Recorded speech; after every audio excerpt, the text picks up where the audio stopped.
Welcome to Free Thoughts from Libertarianism.org and the Cato Institute. I'm Aaron Ross Powell. And I'm Trevor Burrus. Today we're joined by our colleague Michael Tanner, a senior fellow at the Cato Institute and author of the new book, Going for Broke, Deficits, Debt, and the Entitlement Crisis.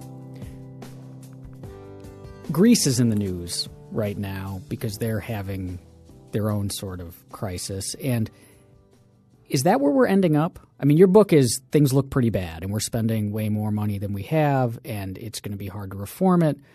Are we on the road to Greece? Well, I think you can overstate that premise because there are some significant differences between us and Greece. We're a much bigger economy, which gives us more room for error. We owe most of our debt internally, whereas Greece owed it to foreign creditors who could therefore have a lot more claim over them. And most importantly of all, we control our own currency, whereas the Greeks are basically in hock to the European Central Bank. If nothing else, we can always devalue the currency and inflate our way out of debt, which is something the Greeks don't have the ability to do. We're not as export-based as an economy and so on. So there's differences. But if you look at the underlying problems, the thing that basically got Greece where it was, we do seem to be going down along the same trail. They, of course, have run up unsustainable amounts of debt, and particularly debt for dealing with things like their pension and healthcare systems. We're very much in the same boat. We already owe 101% of GDP, which means we owe more than the value of all the goods and services you produce in the country over the course of a year. It's sort of like as if your credit card bills were bigger than your entire salary pre-tax. You'd have a problem. They have a government that's growing, that's more intrusive and just kind of a heavier burden on their economy. We're nowhere near where Greece is, but the CBO projects that we could well end up there by mid-century. And finally, they have a business climate that really is too regulatory, too strict, which is making it very difficult for economic growth in their country. And we're seeing growth in regulations and taxation in this country that also puts a burden on business and slows economic growth. We're not getting anywhere near the post-war average growth that we used to see. Now, libertarians and conservatives have been writing about the debt for a very long time. The coming fiscal train wreck is almost boilerplate for libertarians and conservatives. I remember when Aaron and I were setting up the Cato Institute Library, we had a special section of books we were setting aside that were saying the collapse of 1984, the collapse of 1987, the coming collapse of 1995. What's different? Is there anything different this time? Have we just been kicking some can down the road, or is there something worse now than there was before the last 20 books that were written about this? Well, I think it's worse in the sense that our debt is bigger. I mean, I do think that there were people, myself included, who sort of underestimated the resilience of the American economy and thought that we would hit the wall before we did. But I think it's still out there. In fact, they asked the head of the Congressional Budget Office about 2 weeks ago whether or not he thought there was a Greek-style crisis coming or when that would hit. And he basically said, we just don't know. It could hit. It could not. If it comes, we don't know when it is. There's some point that you simply can't sustain this amount of debt. You know, the old saying that which cannot go on forever eventually stops. Well, we just don't know when it's going to stop. Something I'm curious about with this debt, and you mentioned it in passing. In your answer to the last question, you said that unlike Greece, a lot of the debt that we have, we owe to ourselves. How does that work? I mean, how is that even really debt? Like, is it different from I could take money out of one of my pockets and put it in the other? Or borrow from your wife. If you borrow from your wife, are you just in debt? But it's all from the same bank account, right? Yeah. So is it to talk about it as debt, but we owe it to ourselves? Something doesn't make sense there. Sure. Well, and that's always sort of been the Keynesian approach to this. In one sense, when I say we owe it to ourselves, I mean we don't owe it to external creditors. About 60% of our debt is held by Americans. If you have a 401k or a pension fund that buys government bonds, you own part of the American debt. If you have a savings bond, I mean that's American debt. So in that sense, it's different than the Greeks, where their debt is held by basically German banks or the IMF and the European Central Bank. Now, what the larger question economically about whether we owe it to ourselves, there is a sense in which you can owe debt to yourself and sort of pay it back. And I'm thinking in terms of, for example, if you as a household were to go into debt so that you could go to college and therefore earn a higher salary in the future when that debt comes due and pay it back, you're actually better off running that debt. But most of what we spend money on in this country is not that type of investment. If the U.S. were to, say, borrow money, or like states do, they would issue a bond and then they build roads and bridges, and that theoretically increases economic growth in their state, and they can pay it back with that. If the U.S. ran debt for that purpose, you could have an argument about whether or not they achieved that goal, but it would be an understandable economic point. The problem is that only about 13% of all federal spending is considered investment spending, and that's even a broad definition of investment that includes human resource capital like education spending. Considered by who investment spending? By economists. CBO? Economists, okay. By most economists. I mean, most of it, I don't think there's much dispute on it, most of it is transfer payments. It is simply taking money from one person and giving it to another, and that does nothing to build economic growth for the future and make it easier to pay that money back. And in a sense, of course, we don't just owe it to ourselves. What we do is we owe it to future generations, which are not necessarily going to be the same people who are collecting the benefit of the consumers now. In your family, it's a little bit like if you ran up your credit card bills right now to go on a great vacation, and you get to consume that vacation and have a great time, and then you just leave that credit card bill for when you die so your kids will pay it off. So it's not really ourselves. That's not really ourselves. Well, the Greeks, I'm sure, are maybe the younger Greeks are somewhat mad at the older generation of Greeks, and the next generation might be angry too. So they're all Greeks, but they're not the same people. You would think so, although in the recent vote to turn down the EU offer, actually younger Greeks were more likely to vote against the debt deal than the older Greeks.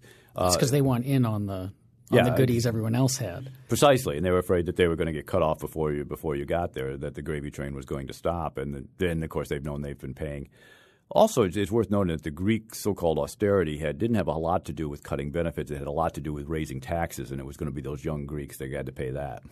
But so if these entitlements cost us money, which is how we run up the debt because we're spending it, but if a large portion of the entitlement spending is transfer payments, then we're taking the money out of the economy in the form of taxes or borrowing it from future Americans, but then we're turning right around and giving it back to Americans, right? We're giving – Social Security is handing people checks, and Medicare and Medicaid is paying for their health bills. So how is this ending up spending the money as opposed to just cycling it around within the U.S. economy? Well, as much as anything, it is just cycling it around within the U.S. economy. The problem comes down in the future to the point where what you're spending in terms of benefits is less than the amount you're taking out of the economy in terms of taxes. We ran about a $65 billion or so shortfall in Social Security this year, and it's just never going to get any better. Every year after that, it's going to get larger and larger. Overall, we owe some $25 trillion in future benefits that the tax revenue is not expected to pay. So that's money you have to borrow, in effect, to keep paying those benefits. If it was just tax it and give it to someone else, you have a lot of efficiency loss. You could argue about deadweight losses and things like that. But essentially that would just be kind of moving it around the economy. Wouldn't do anything to gain growth. It's just redistribution. But it's not as bad as where we're going to go. Now you mentioned the term a few minutes ago, hitting the wall. Like when we're going to hit the wall, when is the collapse? What does hitting the wall look like? Does it look like Greece, or does it? Who knows exactly? What is it? What will we know when we've hit the wall? Well, to some degree we don't know what it'll look like, and to some degree it depends on whether we start making changes now that are going to enable us to make a soft landing in the future, or whether we're going to just go up to the cliff and sort of fall off it. What it will mean is that we will either not be able to pay the benefits that are promised, and there'll be people who suddenly find out they're not going to get a check, or their check will be 75% of what they thought it was going to be for Social Security, for example, and be in real trouble if that's what they were relying on in retirement. Or it'll be that we'll continue to pay those benefits because, after all, seniors vote, and we won't pay for anything else. By mid-century, we'll be in a position in which essentially Social Security, Medicare, Medicaid, and interest on the debt consume every penny in taxes. So there basically would be no money for anything else the federal government does. It kind of always amazed me that folks on the left were such ardent defenders of these social insurance programs like Social Security and Medicare, because they're ultimately squeezing out all the other things the left would like to do, education, child care, social welfare spending. That's all going to go away. We're going to be a country that does nothing but mail checks to old people. But isn't that just because the wealthy and corporations aren't paying their fair share? I mean, we could cover all this if we just taxed people what would be reasonable. Unfortunately, there's just not enough rich people out there to pay for it, or fortunately, depending on how you want to look at it. I mean, the reality is if you didn't just raise taxes a little bit on Warren Buffett and Bill Gates, if you actually went out and confiscated every penny that was owned by everybody who earned $1 million or more last year, so just took all the millionaires and billionaires and took it all, which you could only do once as far as I know, you still wouldn't get enough to pay off the national debt, let alone enough to pay all the future unfunded liabilities of Social Security and Medicare. What you really would have to do is raise taxes enormously on the middle class in order to get there. And frankly, the middle class isn't going to do that. But doesn't that work? I mean, isn't there some sustainability in Scandinavian welfare state, or there's something out there? We could always sit here and sort of hyperbolically say that the welfare state is unsustainable, but it doesn't seem that way across the board. Or are all these going to teeter on the edge and jump off a cliff eventually? Well, all of them are either going to teeter on the edge or they're going to make reforms. And in fact, many of the Scandinavian countries have already making reforms. Now, you can sort of set aside Norway, which is sitting on a sea of oil and is sort of like the Saudi Arabia of Northern Europe, and that sort of allows them to get away with a lot of things that they wouldn't otherwise be able to do. But Sweden, for example, has begun reforming its system. It has drastically reduced government as a percentage of its GDP. It has partially privatized its Social Security pension system. It has made a number of reforms designed to move people from welfare to work, for example. So they are beginning to make changes in their social welfare system to bring their country back into line. And you know, they're still much bigger than us. They're still about 50% of GDP that their government spends, but they were close to 70% not so long ago. Before we turn to the specifics of Social Security, Medicare, and Medicaid, are the problems that we're talking about just the nature of entitlement programs in and of themselves? I mean, is it ultimately like there's just something wrong with having entitlement programs to begin with, or is what's wrong that we just haven't done them the right way? Well, I think there's two big problems with them. One is sort of something you can't get away from, and that's the demographics. The fact is that as a society, we're aging. We have more and more people who are in retirement collecting benefits for longer and longer periods of time. And we're also having fewer babies, which means there's going to be fewer people to support those retirees. And those are parts of long-term trends that really aren't going to change. I mean, the health care, the fact that we have medical breakthroughs and stuff like that. It's always been said if, you know, the day we come up with a cure for cancer, everyone celebrates except the Treasury Secretary who kills himself. I mean, it's going to be a very tough situation if people start living another 10 years longer than they do now. How are we going to pay them? So and on the other side of it, the fewer babies, women are going to workforce now. They're going to college. They're waiting a lot longer to have babies. The average age at which a woman has a baby, I think, has gone up about 3 years in the last couple of decades. Those things are not going to turn around. So we're going to be stuck with this demographic problem in the future. On the other side of it, the problem is that there's no real link between inputs and outputs on these entitlement programs.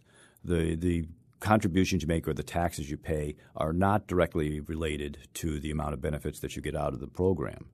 And that means there's always an incentive to increase benefits, to push benefits up, and to minimize the amount of payment into the program. If you want to keep the taxes low and the benefits high. In many ways, it kind of runs like a Ponzi scheme, if you will. And the people at the top are big winners, and they demand more, and the people at the bottom have to pay. The difference, of course, is that Ponzi didn't have a gun. He couldn't force people to keep contributing, and the government could kind of keep making young people pay more and more, at least for the time being. Well, that sort of brings up the Social Security question, because Social Security is often called a Ponzi scheme. And as you said, maybe it's one that works if it is a Ponzi scheme. Maybe it's one that works because he has a gun in the situation that we can just keep rolling it forward. We can always be in debt to future generations. I mean, some amount of debt is sustainable, I would imagine. And so a national government is a better prospect for debt, and the U.S. is a better prospect for debt than other countries. So we could have some debt and we could keep rolling it forward, and they have the power of the gun. So what's the problem with Social Security? Yeah, I think Paul Samuelson was quoted as once as saying that Social Security is the best Ponzi scheme ever invented because it works. And I mean, one of the things people have to realize, I think, with Social Security is that when they pay their Social Security taxes, none of that money is saved for their retirement. People always write to me. I get all these emails telling me that I paid into the Social Security system. I'm just getting my money back. Well, no, you're not. When you pay in, that money immediately goes out to pay for people who are already retired. Just like in the pyramid scheme, when you pay, you give the money to the guy who's running the scheme, he uses it to pay for people who are vested above you or earlier than you. That's the same way Social Security works.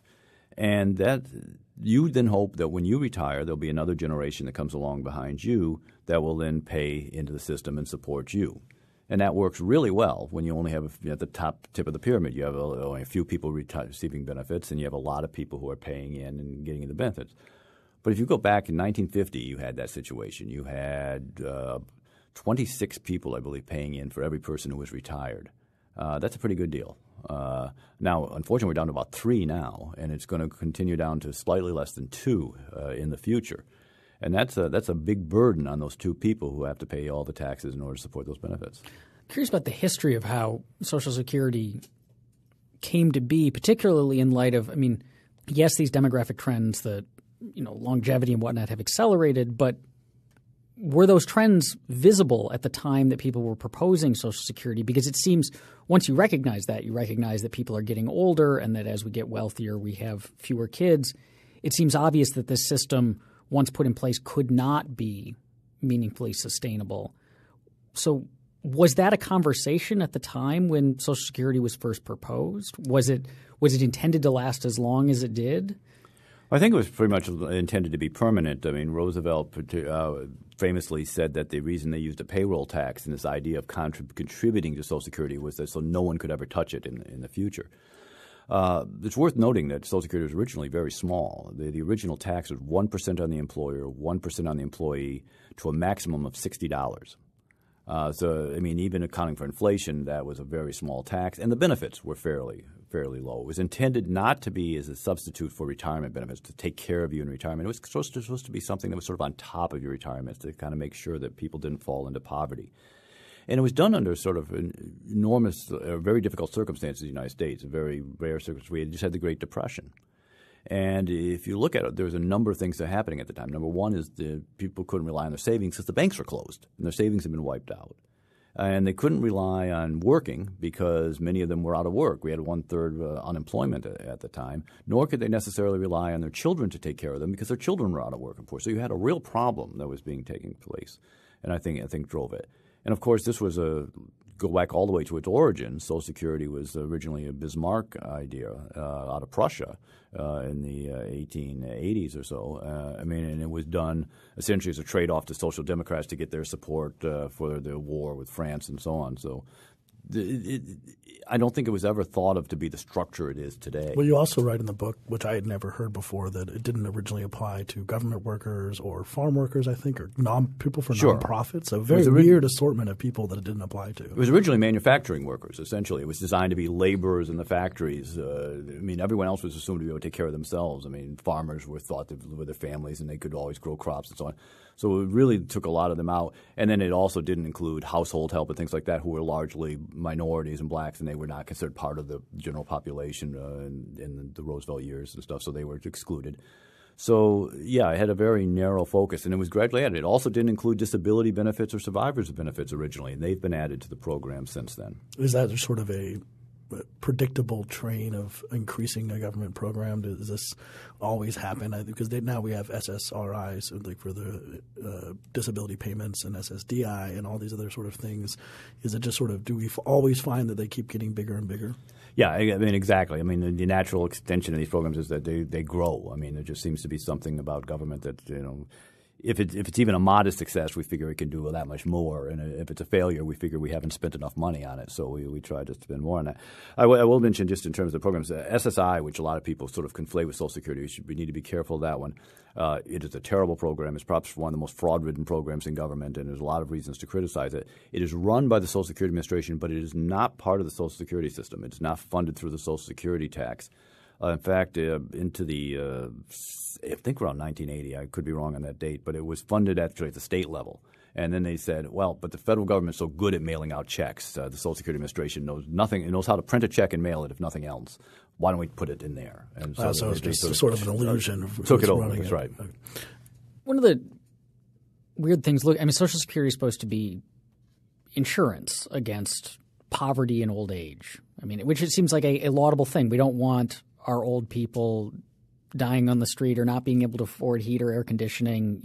This is sure, this is good. But so one of the things that we talk about, though, when we're talking about offering up reforms is that Social Security goes to a lot of people who don't need it, that everybody gets Social Security.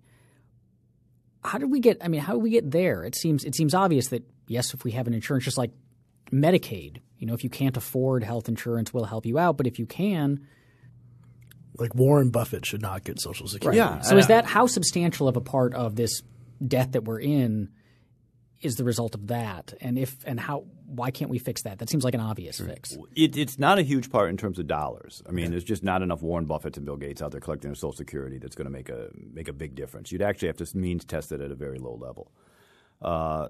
Means testing is quite popular, interestingly. If you go to the public, they actually support means testing as long as it's done at the dollar amount immediately below whatever their income is. Which actually says something about the theme in general. Yeah, exactly. I think don't touch my benefits, but if you want to take Warren Buffett's away, that's fine. And Warren Buffett says you can take the guy above me, but there's no one there. It always works there.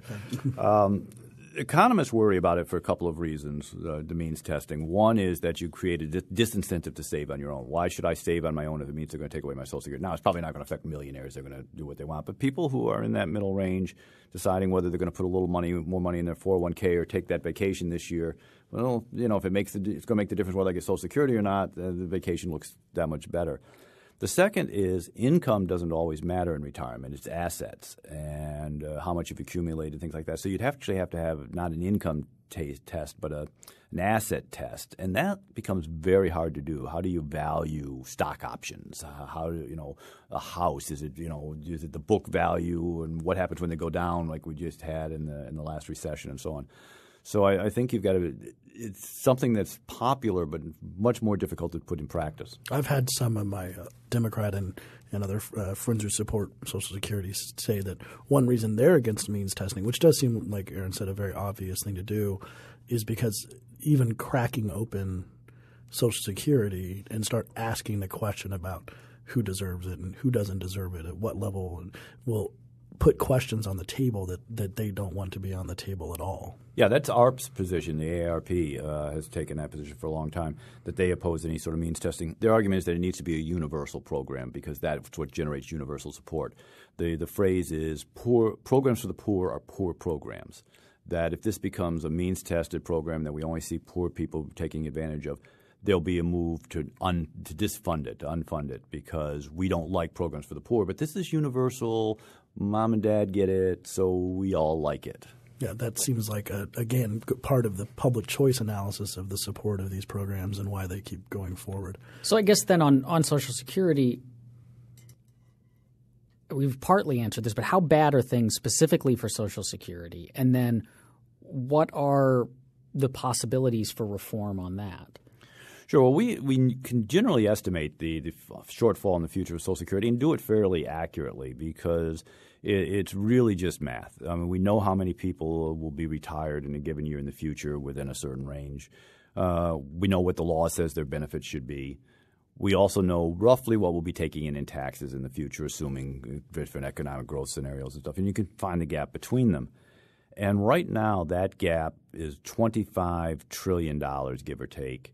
Now, that's for all the accounting nerds out there. That's a discounted present value over the infinite horizon, which essentially means that if we had 25 million or trillion right now and we stuck it in the bank and it earned a 3% interest rate, then it would pay for the benefits for Social Security forever.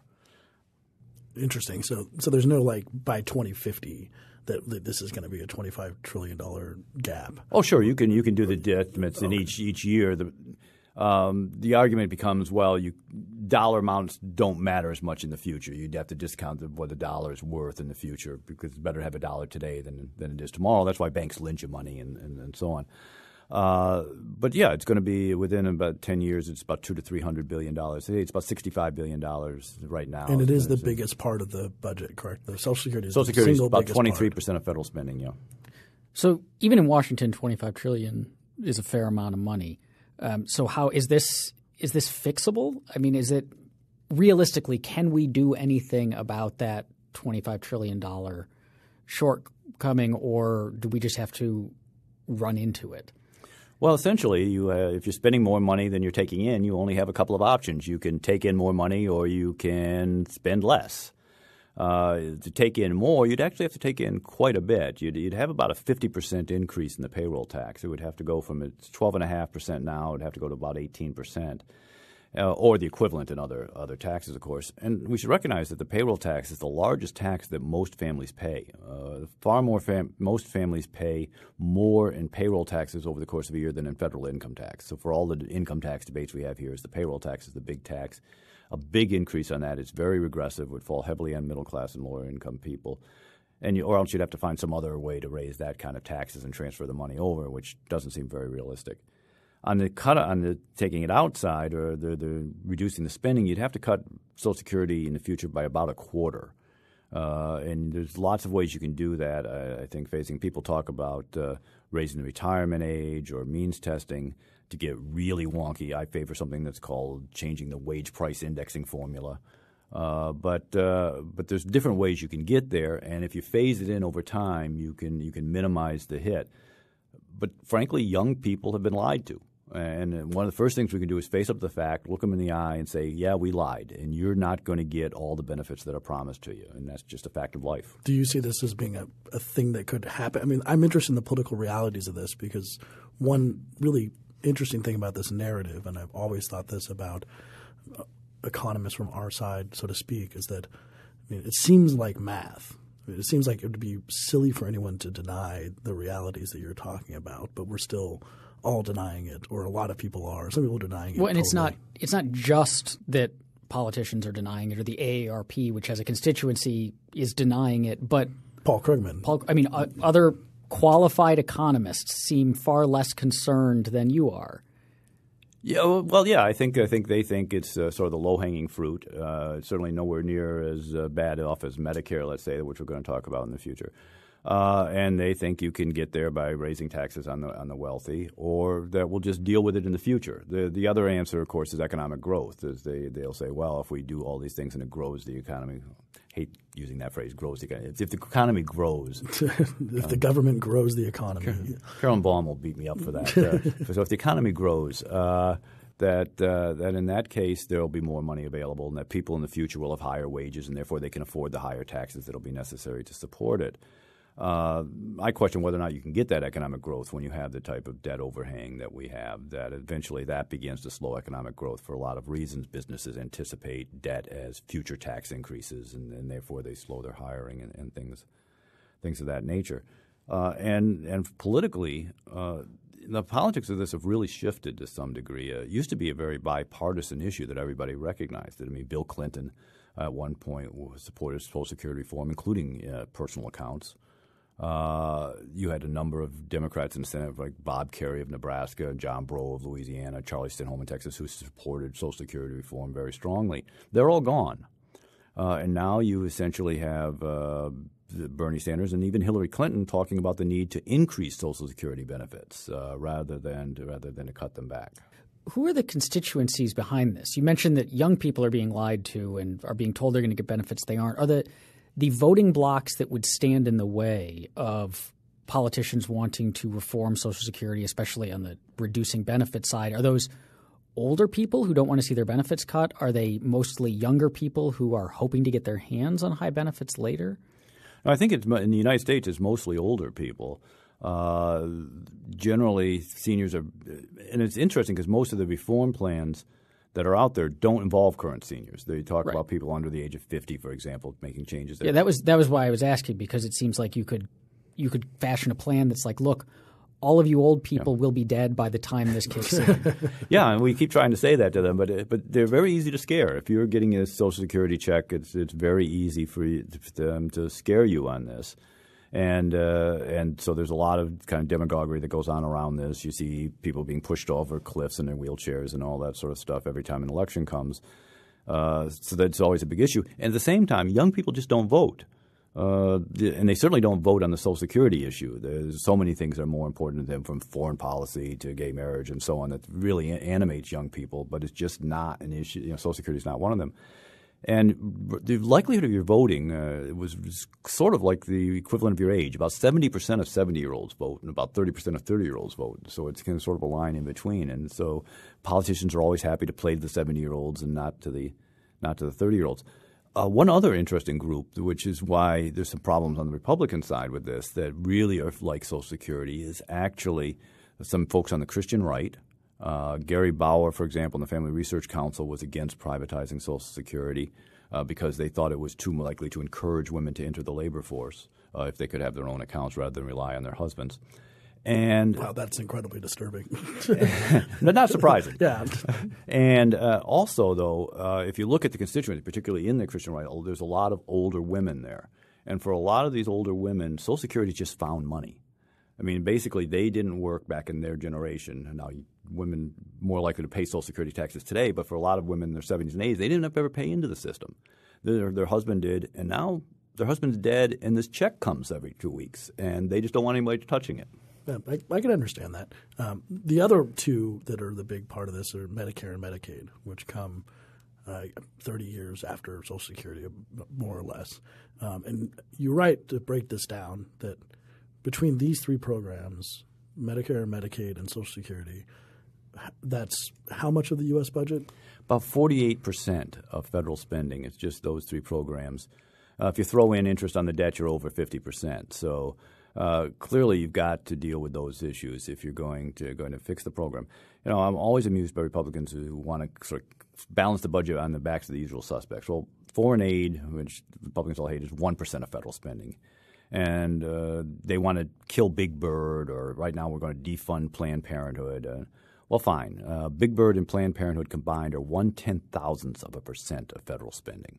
So you're certainly not going to balance the budget on the backs of Big Bird. Would the fourth be defense after those three? Well, yeah, in terms of size, yeah. defense and discretionary spending are about the same. They're both around 17%. And what does discretionary spending describe? That's everything. Everything else? Everything else, essentially. Yeah, the FDA to the FBI, Department of Commerce, Department of Education, essentially all the things that I kind of wish would go away. That's everything else, and frankly, they're not all going away.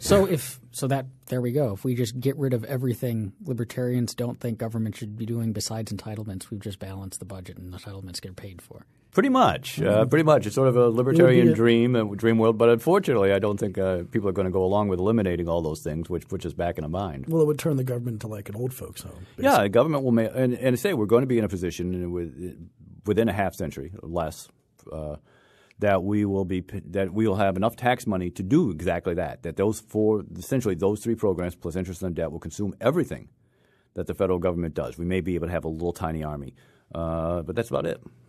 So Medicare and Medicaid, for those who don't know, Medicare is for the elderly and Medicaid is for the poor, and they're both part of the same act, correct? They were both passed in 1965, although I think that's a common sort of misunderstanding. Medicare is clearly for the elderly, although there's a few special things in there for kidney patients, for example, and things like that, regardless of age. Medicaid is interesting because people largely think of it as the program for the poor. And that's why it gets a lot more criticism than Medicare, because, of course, they think it's people taking advantage of it. But the reality is, even though most of the people on Medicaid are poor, most of the money spent on Medicaid is actually for elderly people in nursing homes. So this is yet another program that sends basically checks to older people. Why is that? I'm just like that seems. They're hugely expensive. Nursing home care. If you're going to be in a nursing home for 3-4 years, and Medicaid is going to pay for it. Why is Medicaid covering nursing homes and not Medicare? No good reason that I can think of whatsoever. Essentially, you have to shelter your income, and you have to pretend to be poor. So you're a senior citizen before you go in a nursing home. What you do is you transfer all your assets. You let your kids buy your house for $1, and you give a bunch of gifts to relatives and stuff like that. And so you then have no assets to speak of, and then you get Medicaid to pay for it. And there's a whole industry that grows up around this. Right now, there's been a series of radio ads. When I come in the morning on the radio, there's a woman who has a law firm that specializes in doing this, and all these ads. You might think you have to give up your house in order to go into a nursing home on Medicaid. You don't. I will tell you how to shelter your income and stuff. So there's whole industries out there devoted to that. So what is the fiscal situation for Medicare right now? Well, Medicare is much worse off than Social Security. Everybody agrees on that. It's a little bit harder to estimate because in addition to just the demographics, you also have to figure what will happen to the cost of health care in the future, and nobody has a good estimate of that. We've actually been fortunate that for about the last decade, the rise in healthcare costs has moderated somewhat, but no one knows whether that's going to continue or not. And you go to 3 different government agencies, you get 3 different guesses as to what's going to happen in the future on that. But even if you use the best case scenario, then the unfunded liabilities in Medicare are about $50 trillion or so. So about twice as bad as Social Security. And if you use more pessimistic numbers, it could be upward from $80 to $90 trillion. Now, a lot of these accounting things, which I notice in your book, which is something I think worth talking about in the abstract for how government does accounting when they make these these projections based off of things that will happen or growth rates or laws that will be passed or elimination of 3 of my favorite words, waste, fraud, and abuse. And they just put that into the budget and they say, well, we're definitely going to eliminate $500 million of waste, fraud, and abuse, so we'll just take that off. Can you explain a little bit more about how they do this budgeting? And then secondly, can you explain about how they get away with this stuff? Well, essentially, I mean, CBO actually I think is a very good organization and actually does a very good job. But they're very constrained by law that they have to do exactly what Congress tells them. And if Congress tells them perform your estimates assuming 2% growth, then that's what they have to do. So you often get these weird kind of garbage in, garbage out numbers from them. If you're looking at the budget, what's interesting to do with the CBO is they always produce 2 budgets. They produce the budget they're sort of required to produce. And then they produce something called the alternative fiscal scenario, in which they predict what they actually think will happen. And that always shows a much bigger deficit and much more problems down the future because Congress will say, assume we don't extend any of the tax extenders this year in the budget. Like we haven't done for That's past right. 10 years. We always do. And so then they'll produce a budget that shows, the deficit went down. And then they'll produce the alternative fiscal scenario that says, but if you didn't, if you did extend those tax extenders, then it will go up. And so you have to look at both numbers, I think, to really get it. And the media, of course, doesn't dive into that kind of depth. They just look at the top line number and say, projected budget deficit is going to be lower next year. What's the genesis of that? Sorry, Aaron. What is the genesis of the alternative budget? I mean, do they just do this on their own, or there's a statutory mandate that they do that? Or is I actually don't know. Sort of gadfly the kinds of people who work at the CBO think that sort of thing is fun. Well, that's probably what it is. But the CBO is kind of interesting because, at least according to your book, they seem to agree with you in many, many ways about the unsustainability, broadly speaking, of what we currently are in. Oh, sure, and it's been bipartisan. The new director that the Republicans put in, of course, as I said, has just said a couple weeks ago that he thinks that we are potentially down the road in line for a Greek-style crisis. But Doug Elmendorf, the previous director of CBO, thought that, and Douglas Holtz-Eakin, who gave me a very nice blurb for my book, that he agrees with what I said. So this is something that CBO directors have recognized for a long time. It's not just Michael Tanner's wild dreams, apparently. I know that, reforming Medicare would be rather difficult, often for the same reasons as Social Security, the constituencies and whatnot. But how necessary is Medicare to begin with? Like how many most of us, all of us who aren't on Medicare get health insurance, or those of us who do have health insurance get it. We buy it ourselves. We get it through our employer. We could get it other ways. So how many of the senior citizens who are currently getting Medicare through all these transfer payments could afford their health insurance on their own? Well, it's very hard to say. People would have to save for it, which they don't do now. And health insurance has become very different than what it was in 1965 when it essentially was major medical. And that's one of the problems with Medicare is almost backwards as insurance would go. The deductibles in Medicare are much lower than they are in traditional insurance. Essentially, you go to doctors almost for free, essentially to get your checkup and all those sort of routine things, which people use a lot, which is why Medicare is very expensive. But if you're actually sick in Medicare, it actually doesn't cover very much. The longer you're in the hospital, for example, the less Medicare pays. And after 90 days, I believe it is, they stop paying. So that's why you have to then go into Medicaid for the long-term care to go into the nursing home, because Medicare essentially cuts out.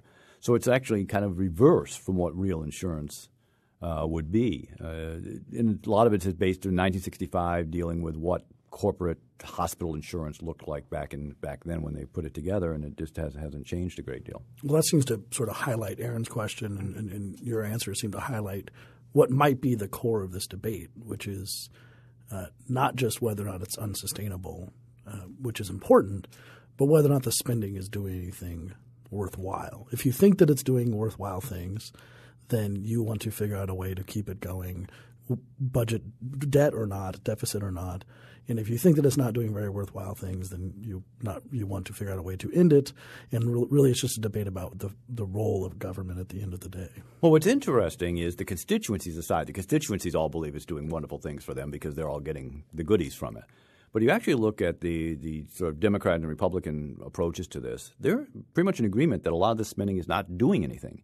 There's some very good academic studies, what's called the Dartmouth Atlas study, which looked at how much is spent in various counties around the United States and found there's no difference in health outcomes even when no matter how much Medicare pours in terms of spending, it comes out the same. There's a lot of studies that suggest that Medicare just subsidizes a lot of waste.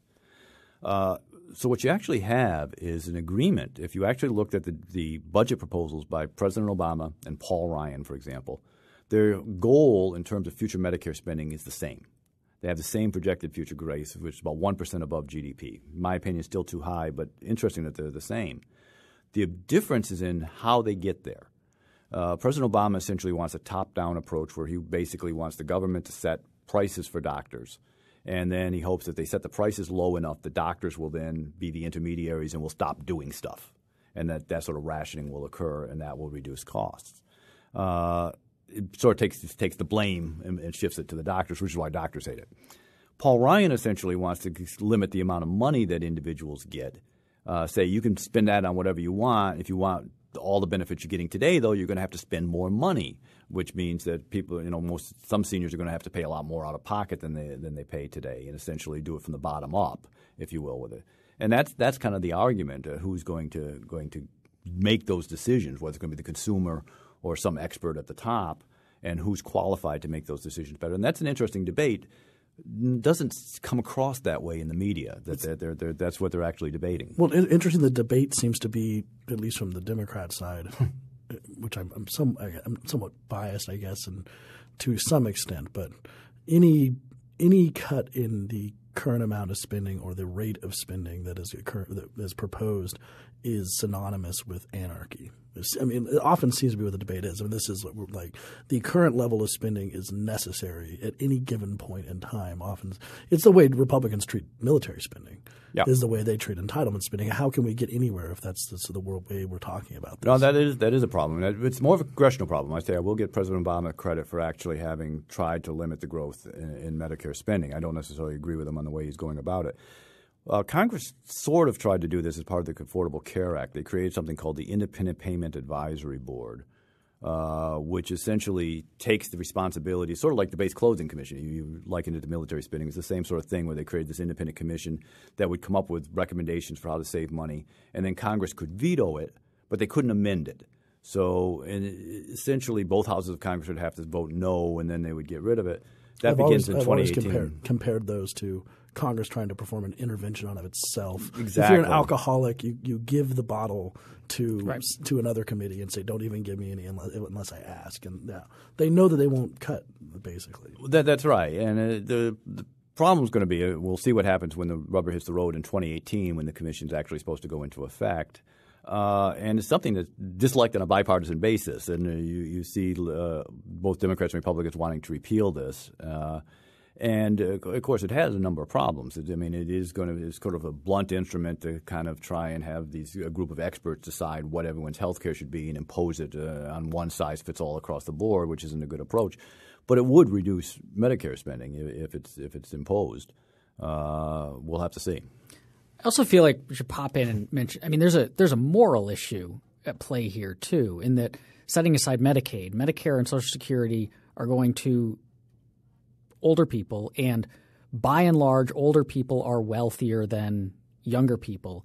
And so we have a system where, you talked about in the 1950s there were 26 working people, I think you said. Something like that, yeah. And then now it's down to 2.8, I think. But those are younger people who are working. Right. And the payroll tax is a regressive tax. It hits lower income people more than higher income people. So what we've got is relatively wealthier people with more assets living off the backs of poorer people. That this could have been fixed. They could have saved. They could pay for their own thing. And this just seems fundamentally wrong, regardless of like the voting blocks, regardless of what the law says. Like there is something wrong about wealthy people living off the backs of the poor. And that's precisely what the left is always accusing, say, capitalism of being. Yeah, I think that that's true, and it's true in a couple of ways in its immorality. I mean, there's a particularly, I think, insidious form of taxation without representation. You get to vote yourself benefits paid for by people who aren't even born yet. I mean, that's a pretty good deal for you, but it doesn't seem to be something that's morally justifiable under any stretch. And second, in terms of redistribution, it's redistribution, as you mentioned, exactly the wrong way. We use a regressive tax and a benefit formula that benefits high-income people, essentially. Combine that with the fact that what you get in, say, Social Security benefits or even Medicare to some extent depends on how long you live. If you live to be 100, you're going to get a lot of checks. And if you die at 66, you're not going to do so well. In fact, you die at 64, you don't get anything if you haven't taken your early retirement.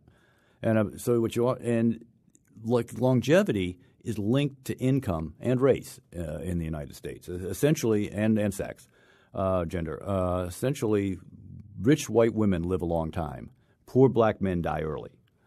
So what you have is a system in which actually 1 out of every 3 African-American men pays Social Security taxes and then dies before they collect benefits. You would think that liberals would be up in arms about something that worked that way. Yeah, well, I'm sure that the injustice is that they're dying early, which is a very disconcerting fact that they would like. Sure, we all like to change. We would like everyone to get mini checks for Social Security. I guess I don't know what the right answer to that question is. Now, for the last little thing we've added on to this trio is Obamacare, the Affordable Care Act. Has that adjusted the prognostications about the budget in any way? Well, that's going to add significantly to the debt over the long term. The costs are generally underestimated, and you see some of the numbers that are coming out of CBO, and the cost has actually been declining according to CBO, and that's true for a couple of reasons. One is that not as many people signed up for Obamacare as they thought, so there's fewer subsidies that are out there. If they're ever successful in getting all the people signed up, which is the purpose of the law in the first place, then the costs will go up. But right now they're down. A number of states did not expand Medicaid under the program, so they didn't have to spend the money on that. That did bring down the cost from earlier projections, so we should keep that in mind. That said, there's a lot of costs that are off the books on Obamacare, on the Affordable Care Act. For example, implementation costs are considered part of the regular budget. They're not a part of the ACA appropriations. They're considered authorized but not appropriated funds in Washington speak, which means we're not counting them. There's a lot of double keeping in the bookkeeping entries where they essentially funnel money through the Medicare trust fund, for example, and extend the life of the trust fund, but then spend the money. And Washington's the only place you can spend the same dollar in 2 different places and count it both times. So you have a lot of those sort of bookkeeping games on there. We estimate that over 10 years or so, the ACA will cost a little over $2.2 trillion or so. About $1 trillion of that is paid for through new taxes, but at least about $1.2 trillion that's going to add to the deficit over the next 10 years or so. So the situation is not terribly rosy. We've already asked this a couple of times, but you're probably not optimistic, I would imagine. But what can we actually do, or what do you think we should do? And then secondly, what do you actually think will happen? Well, I think we have to face up to the fact that we are making promises we can't keep and that there are going to have to be changes. And I'm hoping they start the changes sooner rather than later. We actually have a bit of a window. If you look at just the budget deficit, it has come down. And I think there's a lot of argument over who gets the credit for it or that. But it wasn't so long ago. About 5 years ago, we had a $1.4 trillion deficit. Now we're going to be about $450 billion. I mean, good is relative. $1 trillion less that's a lot. That's a lot of success, and so a lot of that has to do with the sequester that we put in place. There has to do with the fact that TARPs run out and the stimulus bills been done and things like that. So some of the spending went away, and we bipartisan basis we sort of held that down, kicking and screaming all the way. But that's only going to last for a couple of years. According to CBO, the budget deficit starts to rise again in about 2 years, and within 10 years, it's back to $1 trillion again. So if we can do something in the next, let's say, 4 to 5 years before that deficit really starts to shoot up again, then I think we can ensure a soft landing. If we wait and we have $1 trillion deficits again and the debt has got up to $26, $28 trillion on the books, plus we still have these huge unfunded liabilities, then I think anything we do is going to be very painful And then we begin to look more like Greece in terms of not economy crashing, but in terms of the pain that's going to have to be inflicted.